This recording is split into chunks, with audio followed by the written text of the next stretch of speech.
Why do manga covers look so weird? I was wondering this since the new cover for One Punch Man came out a while ago, and it's kinda funky looking. Which is weird because One Punch Man's art is really good and its covers are usually pretty good too. But this isn't an isolated incident. There's a lot of weird looking manga covers out there. So in this video, I want to take some time to explore some of the weirder looking covers in manga, try and figure out why this keeps happening, and explain why drawing good covers is a rare talent. So when we're talking about bad manga covers, the one that comes to my mind right away is Black Clover Volume 32. This cover was memed on right away when it was revealed, and it's still one of the biggest memes among the Black Clover memes. First of all, I would like to point out that I am not, in fact, a Black Clover hater. I love the series, and I think Tabata is one of the best artists in manga. That being said, I think this cover sucks. I can't remember exactly, but I'm pretty sure the drawing of Asta is just recycled from a chapter cover or some promo art in Weekly Shonen Jump.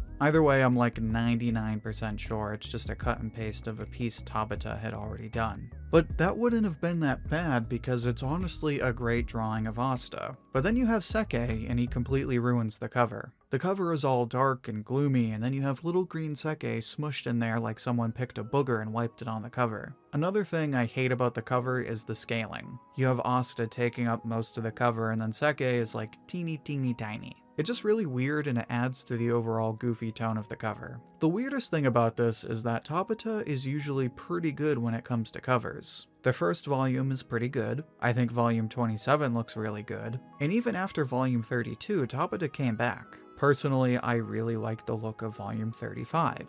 Now obviously the covers are hit and miss, but people will agree that Tabata is a great artist. And this is even more true for someone like Yusuke Murata. Murata has been drawing One Punch Man for a while now, and almost everyone will tell you that he's probably one of the best artists in the industry. And it shows in almost every character he draws and every fight he draws. And yet, he's still able to make something like the cover for volume 30. I actually think this cover looks better than the Black Clover one. As a matter of fact, take out Saitama and it's a perfect cover. But that's the problem. You have this goofy tiny little Saitama and suddenly the cover just looks stupid. So you could claim that this is only a result of this weird trend of putting little guys on covers, but there are plenty of other examples of great artists dropping the ball when it comes to covers. For example, I personally think the My Hero covers are pretty hit or miss. For example, you have volume 28, another example of this big guy, little dude trend. Looks better than the other two, but still not that great. There's also volume 29, which is kinda whatever. And then you have some of the older volumes where it's kinda like,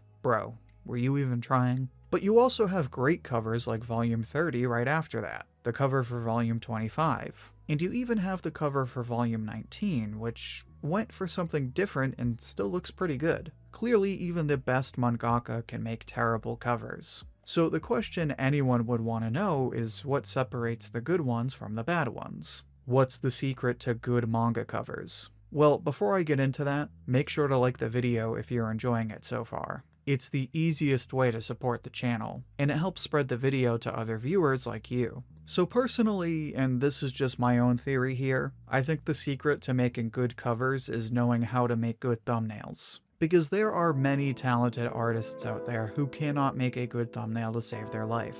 And this is because there's a very specific purpose for thumbnails. While they are also created for their artistic value, their main purpose is to grab your attention, to get you to want to stop what you're doing and check this out. And the same is true for covers. The goal of a volume cover is to make you stop what you're doing, grab your attention, and make you buy that volume. And while I'm certainly not a master of it myself, as someone who's been making them for a while, I can tell you that one of the keys to good thumbnails is narrowing down the focus. In other words, the focus of the thumbnail should be whatever you're using to grab the viewer's attention.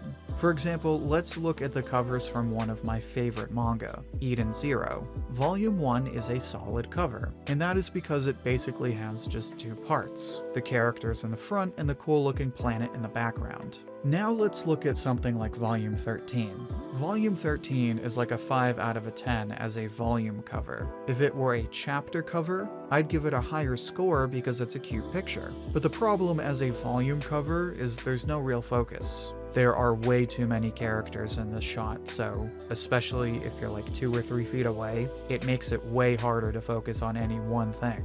Then you have something like Volume 8, which I would give something like a 7 or an 8, which might seem weird because I just said you can't put too many characters, but this isn't too many. True, there's a bunch of characters, but given the way Mashima arranges everything, Wise and his robot suit are positioned perfectly in the center, and they are big enough that they naturally become the focus of the cover. So even one mangaka can have wildly different covers, and as we just explained, the key to the good ones is narrowing in on focus. Another thing that's important for thumbnails, and even more important for covers, is giving them personality. In other words, making them in a way that they instantly stand out from everything else. When we're talking about manga covers, nobody does this better than Tite Kubo. It's part of the reason there's this trend where people try to take other manga and give them Bleach-style covers, which they usually mess up entirely, but that's a topic for another video. Anyway, as we talked about before, Bleach covers tend to do a great job of narrowing in on the focus. In fact, most covers just consist of one character, the title, and a solid white background. That's about as nuts and bolts as you can get for a manga cover. But even so, these covers are full of personality.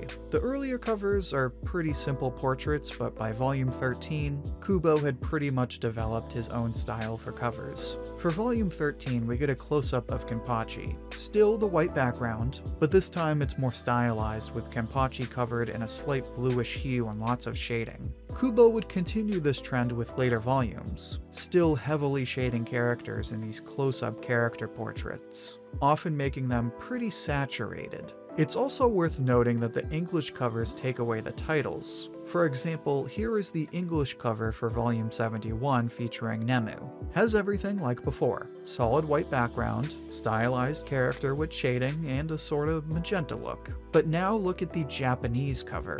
This one has Kubo's title for the cover merging with Nemu. It's got a stylized look, and it's part of Kubo's trend of these artistic messages. As far as I know, nobody else does this in manga. As a result, Kubo's covers are instantly recognizable, and they immediately stand out to anyone who sees them. This is also something that's done really well with Shaman King covers. Granted, the original covers are so-so as they feature Hiroyuki Takei's early art style, but dude, look at these new covers and tell me you don't want to buy them right away. For the sake of illustrating my point, let's look at the second omnibus cover. I saw this in a comic book store without ever having read Shaman King, and I was like, I need this manga. It's funny because it's almost just the opposite of Bleach covers. Stylized characters, except with black backgrounds instead of white, but still a simple cover design, and it looks so good. I can't remember if some of these character drawings are just recycled from earlier stuff, but still, you cannot tell me these covers don't look amazing. Even the spines for these look cool. Part of this is because Takei is a talented artist with a unique art style, but part of it is also because these covers have all the same traits as any great thumbnail. Simple and stylized. And that is the secret to great manga covers. That is the difference between the great manga covers like Kubo's and the not-so-great covers. But now I'd like to hear what you think. What are your favorite manga covers? Who do you think has the worst covers? Share your thoughts and see what everyone else has to say down in the comments. I'll pick my favorite and share it as comment of the week on my community tab.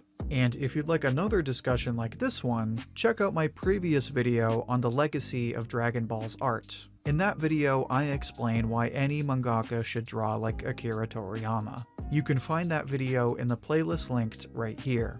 Until then, thank you for watching, and I hope to hear from you soon.